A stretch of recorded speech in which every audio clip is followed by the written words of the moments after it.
Welcome to the Advanced Women's Health Podcast, where we empower women with the latest insights and advice on holistic health. From cutting-edge medical research to practical wellness tips, our mission is to help you thrive at every stage of life. Join us as we explore topics ranging from hormonal balance and reproductive health to nutrition and mental well-being. Whether you're seeking solutions for a specific health concern or simply want to enhance your overall wellness, you're in the right place. Let's embark on this journey to better health together. This is the Advanced Women's Health Podcast.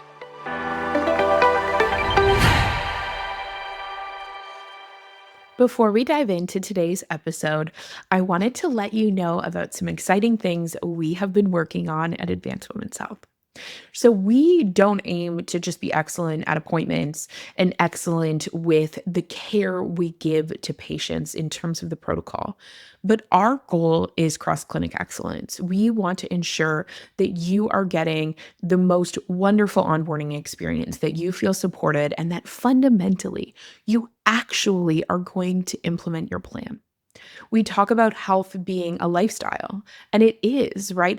It is something that needs to be modified or shifted. We need to think about things differently. We need to understand our bodies differently. We need to have those education-based aha moments or those community-based aha moments to be able to action what we know to be true and what we know we need to do.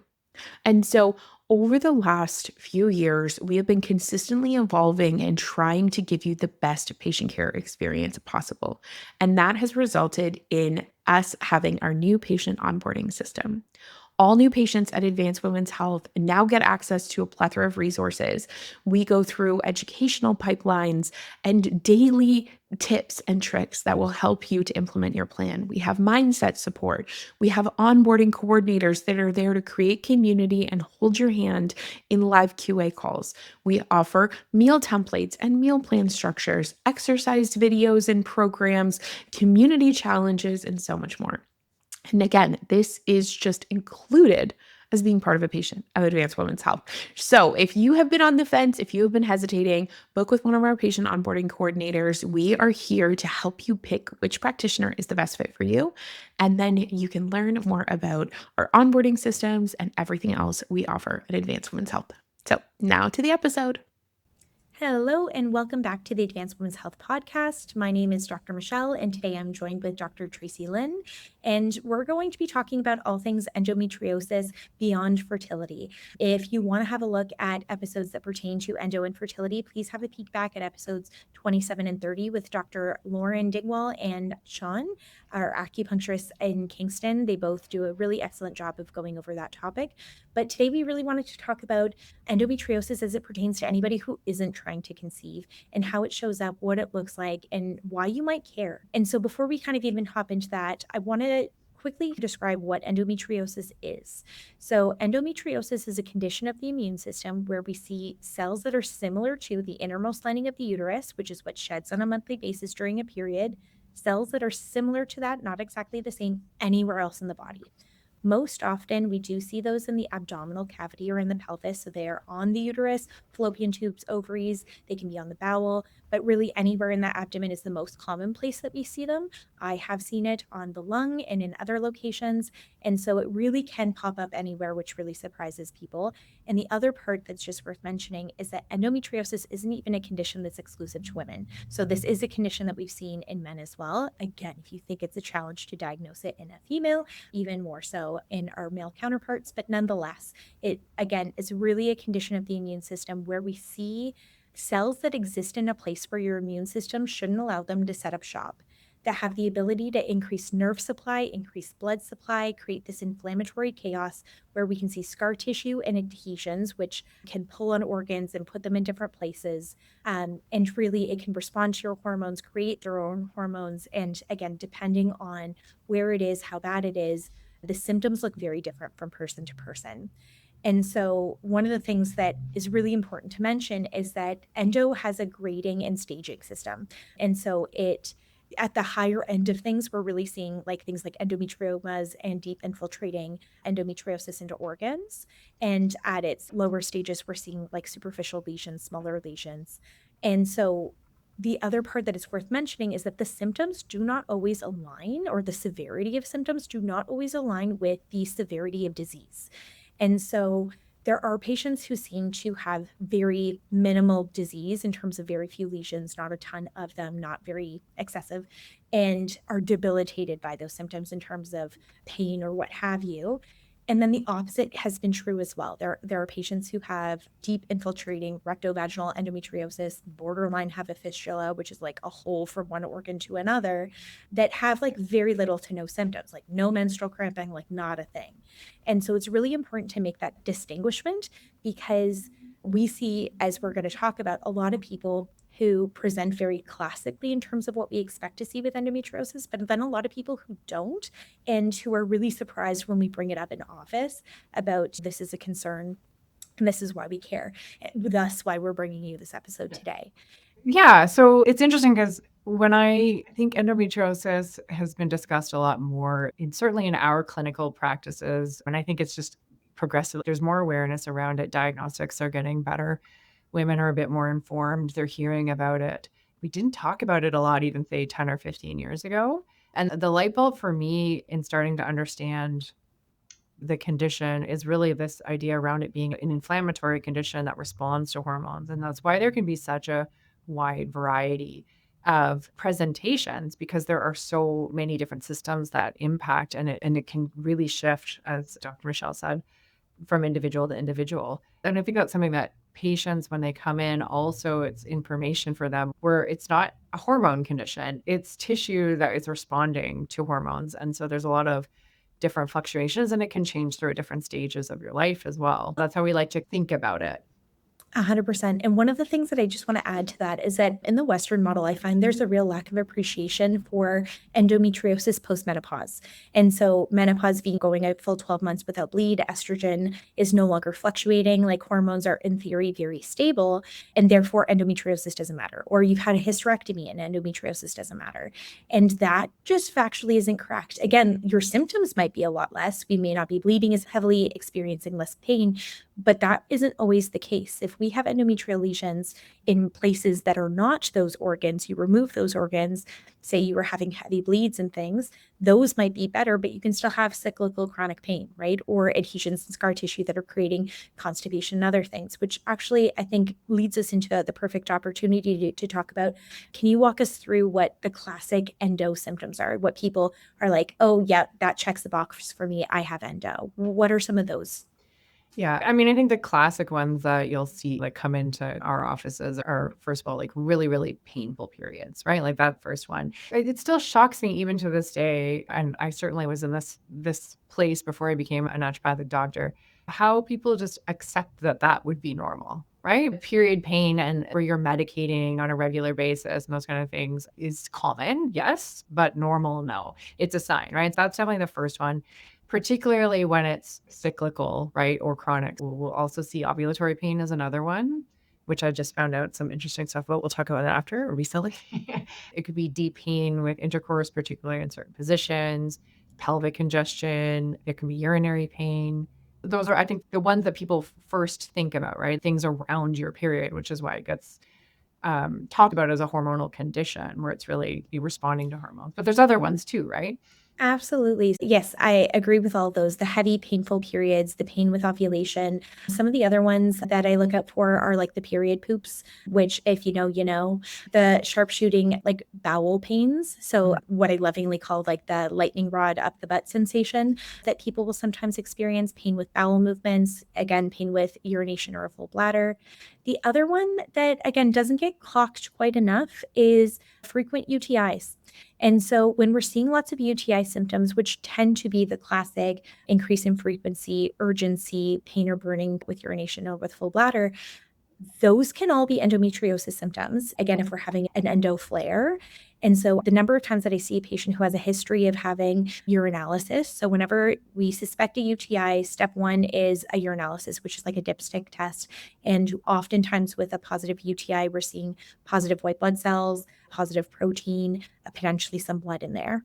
But the white blood cells being, I would say, the most important part of that whole piece, that your immune system is active in that area and trying to do something. Again, that can happen with endometriosis. And so the other part is if you're having these frequently and recurrently and they don't seem to give way and you're like, what gives? Is to make sure that we're getting a culture done. And what a culture is, it's not the same test, but it's when a urine is sent off to a lab and they throw it in a petri dish and see what grows. And so when we have a true UTI, it is caused by an infection, by a bug that is creating irritation and inflammation causing the UTI itself. And therefore, antibiotics are prescribed, clears infection, good to go. So when we have recurrent and frequent infections, it's important to make sure that we're testing, is that actually a positive culture? Because the number of times that I see patients who have had their dipstick light up like a Christmas tree, but their cultures are negative, that is not a UTI, that is something else. And endo is one of those things that it can be. And so looking out for that can make a really big difference. Like you talked about the pain with intercourse being another. The cyclical fatigue is one that, again, people don't get clocked enough, which is when we get sick, for instance, I'm going to pivot here for a quick second, but I promise it's with purpose, is when we get sick, the fatigue, the lethargy, the fever, all of the crummy symptoms that we experience aren't a reflection of the bug or the infection itself as much as it is our body's response to said bug, right? We're trying to deal with it, utilize resources, energy to fight infection. When you have an immunological condition like endometriosis or another, when that immune system is kicking off, that can make you tired. It's what we call immunological fatigue. And so it's something that's really, again, worthwhile keeping your tabs on. If you're iron or not iron deficient, depending on what's going on with your bleeds, but you're experiencing significant fatigue around ovulation or around menses, that's noteworthy. Again, that can be a sign. And it's not about any one of these being like, it's endometriosis. It's really like, what's the picture? What's everything that's going on? Some of the much less common symptoms that people are like, okay, that I don't have fertility issues. I had all my kids by accident, unplanned, if you will. I can't possibly have endometriosis. That can't be part of my story. I'm like, well, you don't have to have any menstrual issues. The number of times that we've had fertility patients who come in who have zero, squeaky clean, everything, and then do in fact have endometriosis at the end of the day is shocking. So like I said, the symptoms do not always coincide with the disease, and the disease can be quite quiet at the end of the day in terms of how it shows up. It doesn't mean it's not there. It doesn't mean it doesn't matter. Oftentimes, it's really important to consider what's going on in your gut health when we're talking about endometriosis, because your abdomen is like a pool. This is my not so cute analogy, but your abdomen is like a pool. And if you have endometrial lesions in your pool that are creating this inflammatory chaos, it's like peeing in your pool. And that doesn't just stay local to whoever peed, it ends up in the whole pool. Your bowel and all of your digestive organs are in that pool too, right? So they can be impacted by it, which can cause things like diarrhea, pain, its own havoc. Alternatively, what can also happen is that we can have, like I said, those scar tissue and adhesions that are pulling on the bowel. And if you think of the bowel as being one big hose, everything from mouth to anus being one big hose, if you kink that hose like you would the hose attached to your house, things are not going through very well, right? And so we can see things like constipation, straining, incomplete bowels, but you can also see upper symptoms in terms of like if you have that hose and things are blocked and you're putting food in, it's got to go somewhere. And if it can't go down, we're going to have more reflux, more belching, more nausea, less appetite potentially, just by virtue of like you're full, right? And the important part with that is considering how digestion, again, is in that pool. And if your microbiome in your gut is not a happy camper, it's also quote unquote peeing in that pool, contributing to inflammation and irritation that bathes those endometrial lesions, which causes them to be more irritated and upset and perpetuate disease. Yeah, and then we get this like feed forward. Yeah. I've had a few patients where the symptoms, if there's a cyclical nature to it, it's on my list of like DDX and like, is this right? So I've had patients with shortness of breath that was Yes. so where they've had lesions on their diaphragm.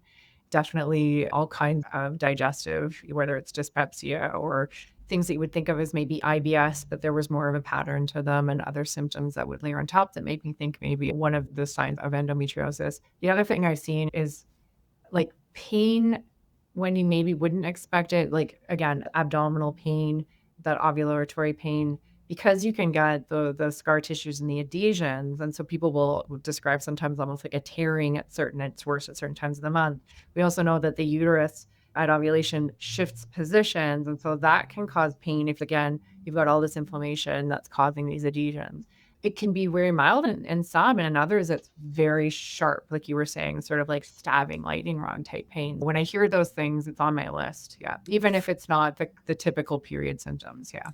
Yeah, and screening just for like cyclical pains in general, things that you're like, oh, my rib goes out every month, or I have this hip pain that comes and goes. Because sometimes, again, those can be musculoskeletal in nature, they can be anatomical, but they also very much can be related to endometriosis. And again, if we have a vulnerability in a place, then it's more apt to be irritated by the inflammation that is surrounding, right? So it's definitely something to consider. I think one of my most severe cases is seeing collapsed lung with menses. So the lung kept collapsing every time that would happen. But the symptoms depend on where they are located, its proximity to a nerve, and again, structurally what's going on. So if you have beautiful periods, never had an issue, no fertility issues, does not mean that we do not have endometriosis. So it's just a really important thing to talk about. I do want to talk any other as uncommon presentations of endometriosis that you want to jive on, or do you feel like that? No, I feel like I haven't had a patient, I mean, with like the collapsed lung, but I've definitely had these ones where it was the primary symptoms were shortness of breath or Yeah, more like GERD related. And then it turned out that's what it was. So yeah. So it's just one of those things to keep in mind if you're having these absolutely. kind of cyclical symptoms that, we're going to look at it and then start to assess and treat and put the picture together. Yeah. 100%. Since we started Advanced Women's Health, we got one consistent question. Will you treat my partner, my boyfriend, my husband, my friend? And we have always had about 20% of the advanced women's health population of patients being male. But we know that our lovely men want a home of their own. They want focused evidence, focused treatment, and they want an opportunity to engage with a practitioner that is just relatable. So, we launched Advanced Men's Health last year, and it's been a growing project across our Ontario clinics. Men need specific types of support, specific types of coaching, but what we heard from patients all the time is when their partners were seeing someone else, they may have conflicting plans in the home. They may be in a situation where their partner's told to eat one dietary approach and they're told to eat something different, or their partner's like, this insulin thing sounds really cool. I want to understand, or I want to get the same gut treatment as you, but I don't know if that's indicated. So again, we have created an opportunity to have the same pillars, the same frameworks, the same understanding, and the same style of approach so that families can get well together. Because fundamentally, that is something that we know in the research, we know in practice is so effective, is when couples, when teams, when people work together and they hold each other accountable following a similar plan. So, if you have a partner who is interested in care, you can reach out to the Advanced Men's Health team or see advancedmenshealth.ca for more information. Our team is consistently expanding. Right now, we are operating out of Ontario, but soon we will be in BC, and even sooner, I'm sure we'll be expanding to other provinces. If you want to get your man healthy, then we have options for you. Now, back to the episode. And so when we're talking about endometriosis, I think we have a pretty unique approach to this at Advanced Women's Health. This is going to be no surprise for anybody who is a frequent listener of this podcast, but we're really operating under the premise that there are like 6 causes of disease, right? And so we're always looking at how those pillars of disease are impacting this condition. And so we've already talked about how gut health is going to impact endo, and endo is going to impact gut health in that chicken and egg situation. One step further from that, I would say, is we're always looking at what are growth factors doing. And so growth factors, the two that we have the ability to modulate most thoughtfully is estrogen, which is coming from ovulation predominantly in terms of our ability to modulate, also coming from fat cells. And so being thoughtful about that as well. And the other part being insulin.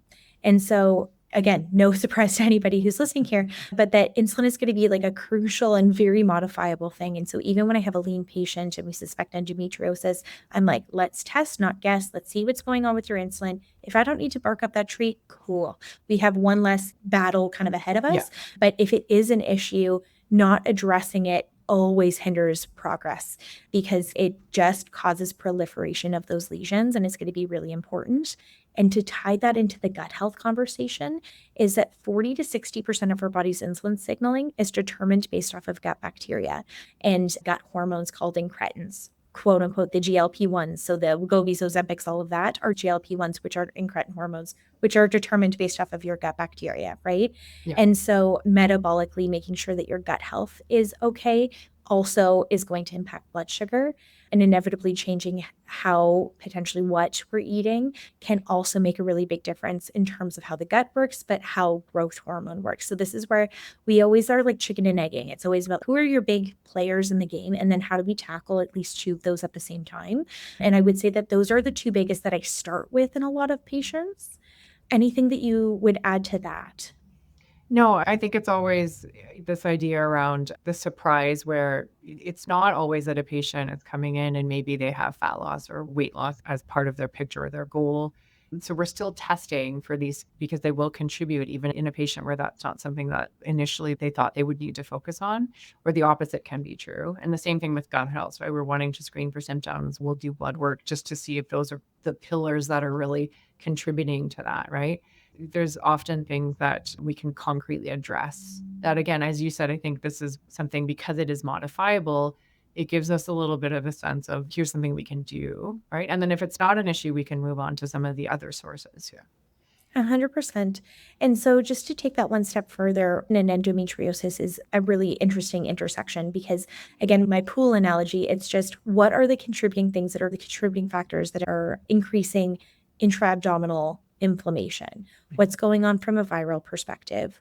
What's going on from a thyroid perspective? Because we know that Hashimoto's having positive thyroid antibodies, that those thyroid antibodies oftentimes are going to interact with the ovaries as well.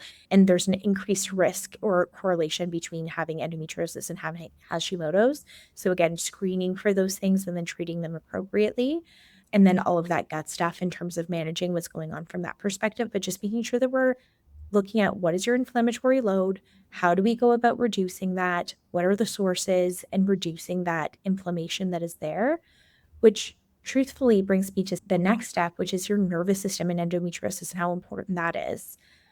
First off, when you are very stressed, when we are having a chronic stress response, your immune system doesn't know what's going on. It's just like something seems dangerous. You should probably be ready to fight something. And so we can see this overreaction of the immune system in the face of a stress response that is chronic. The other really interesting part is that when we're chronically exposed to stress, we also see that perpetuates the growth of endometriosis. Like it actually makes lesions worse.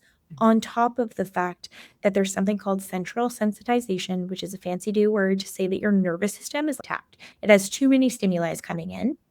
So if we have chronic bug issues, chronic nervous system issues, chronic pain issues, we're not sleeping well, whatever. But if our nervous system is kind of tapped and has had too much stimuli for too long of a period of time, it starts to over respond to lower signals. So if we're sending a volume level 5 kind of signal, it's responding at a 10. And that doesn't mean that your pain is in your brain or that you're making it up, but that you being chronically stressed, one, is going to make those lesions actually frankly grow. And then two is going to make the pain pathways that you might be experiencing from them worse and more reactive. And truthfully, there's a trauma response that happens. I see in a lot of endometriosis patients who have chronic pain because there's this bracing for the period that's coming, which again is a stress response, which makes all of the things worse. Obviously, it's understandable how we get to that place, but it's one of the reasons why we refer so often to things like EMDR or to therapy, somatic therapy, hypnotherapy, whatever it might be, to try to retrain the nervous system so that it doesn't overreact to things and reducing pain, but reducing lesion growth, especially as we work on improving those types of symptoms. Yeah. I don't think it can be understated like how profoundly the nervous system can influence how pain is processed and experienced by different patients. So then just it still wells into other parts of their life. So it can affect everything from ability to exercise, sleep, motivation, like all of those things. And yeah, as you mentioned, when we say these things, it's not about it being in your head. Your nervous system is in your body. Your nervous system is in your abdominal cavity. It's in that pool, right? And so we have to address both the perceived impacts as well as the actual physical impacts that inflammation is having on the nervous system. So I think it's sometimes a surprise to patients when I'll say, we're going to do nervous system support for endometriosis, but it can really make a big difference to increase capacity and keep moving the ball forward. 100%. And again, just to triangulate off of the things that we've already talked about, we know that when you are stressed, your body isn't prioritizing circulation to your bowels to like move food and digest food because we're trying to fight this metaphoric bear. So we're prioritizing energy to our heart, our lungs, our muscles so we can fight the bear, run away from the bear, or in theory, we die, right? And so we can see digestive symptoms worsen as a result of that.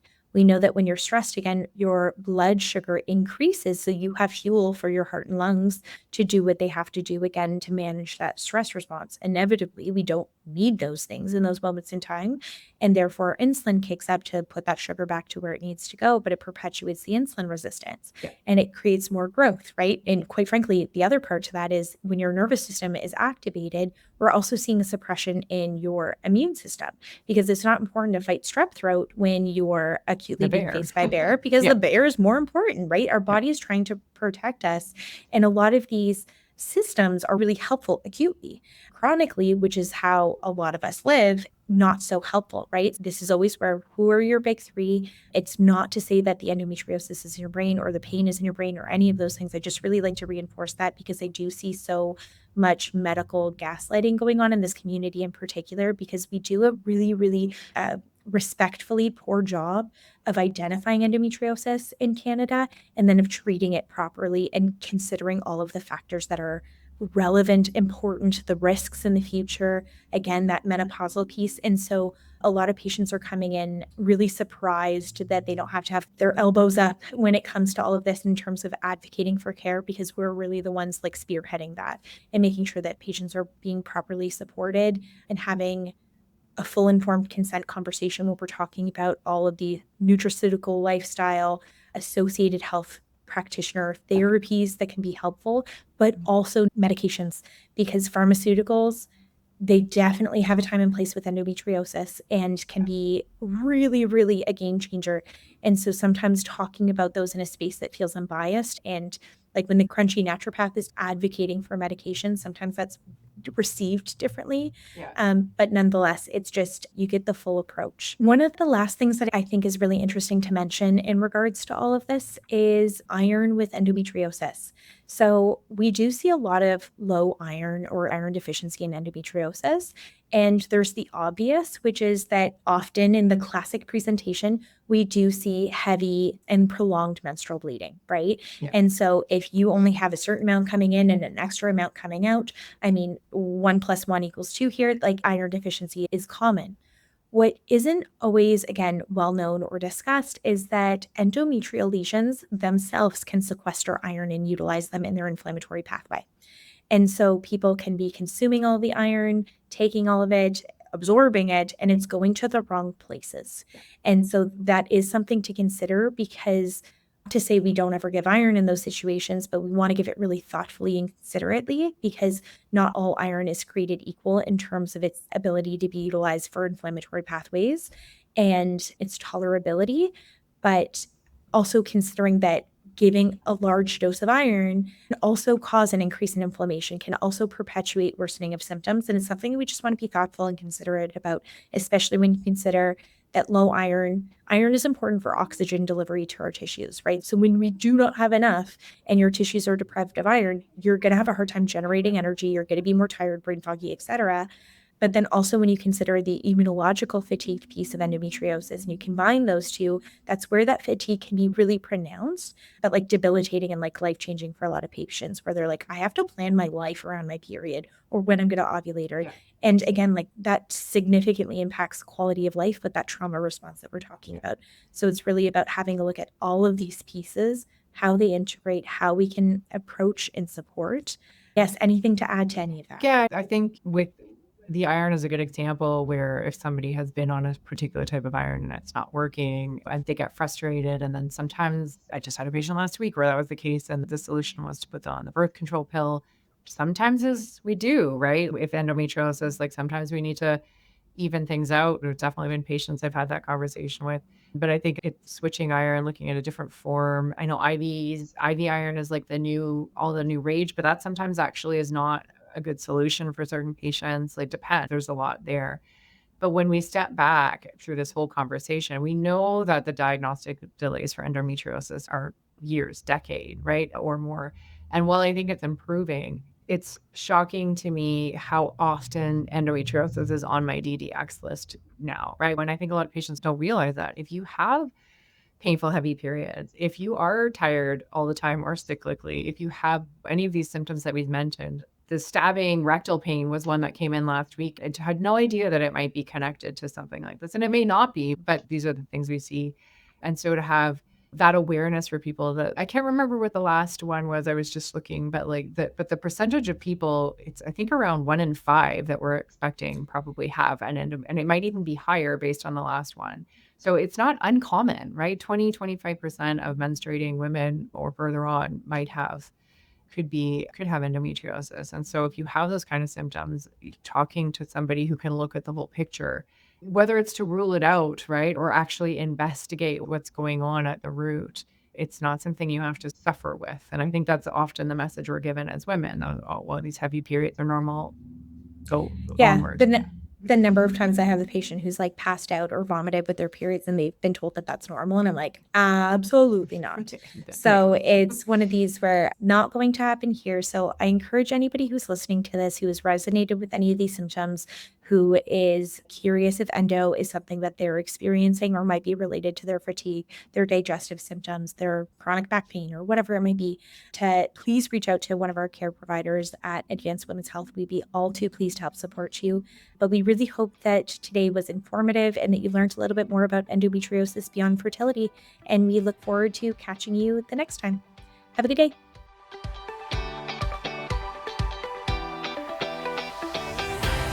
Thank you so much for listening. I hope that you had as much fun as we did. And if you loved today's episode, share it with a friend and leave us a review. That is how we spread this message, and that is how we are going to revolutionize healthcare in Canada for women. Have a beautiful day and be well.